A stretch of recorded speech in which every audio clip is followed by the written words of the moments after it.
भारत की एआई महत्वाकांक्षा अब जमीनी नतीजों में बदलती दिख रही है। देश के सॉवरिन एआई विजन के तहत काम कर रही घरेलू स्टार्टअप सर्वाम एआई को लेकर केंद्र सरकार ने खुलकर सराहना की है।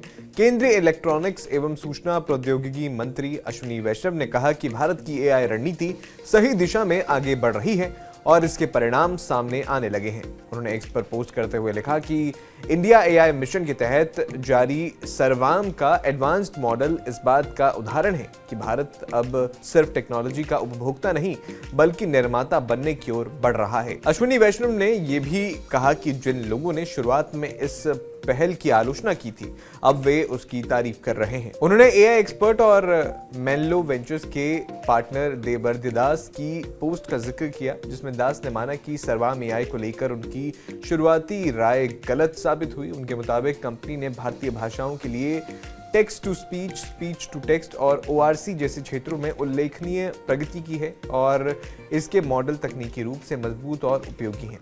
सर्वाम एआई एक भारतीय जनरेटिव एआई कंपनी है जिसे इंडिया एआई मिशन के तहत देश का पहला सॉवरेन लार्ज लैंग्वेज मॉडल विकसित करने के लिए चुना गया है।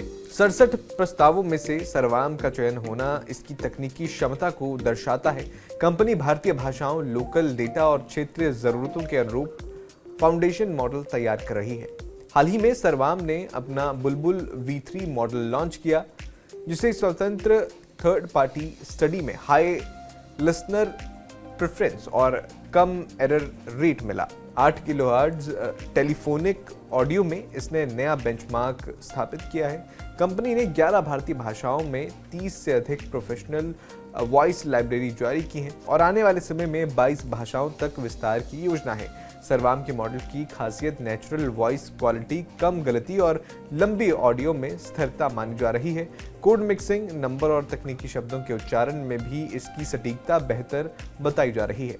सरकार का मानना है कि सॉवरेन एआई केवल तकनीकी पहल नहीं बल्कि रणनीतिक आवश्यकता है। अगर एआई इंजन और डेटा विदेशी कंपनियों पर निर्भर रहेंगे तो नीति, नियंत्रण, गोपनीयता और आर्थिक लाभ बाहर जा सकते हैं। स्वदेशी मॉडल से भारत रक्षा, शासन, स्वास्थ्य, शिक्षा और साइबर सुरक्षा जैसे क्षेत्रों में सुरक्षित और भरोसेमंद सिस्टम विकसित कर सकेगा। तमिलनाडु में 10,000 करोड़ रुपए के निवेश से सॉवरेन एआई पार्क स्थापित करने की दिशा में भी काम तेज हुआ है। इंडिया एआई मिशन के लिए सरकार ने 10,300 करोड़ रुपए का बजट स्वीकृत किया है।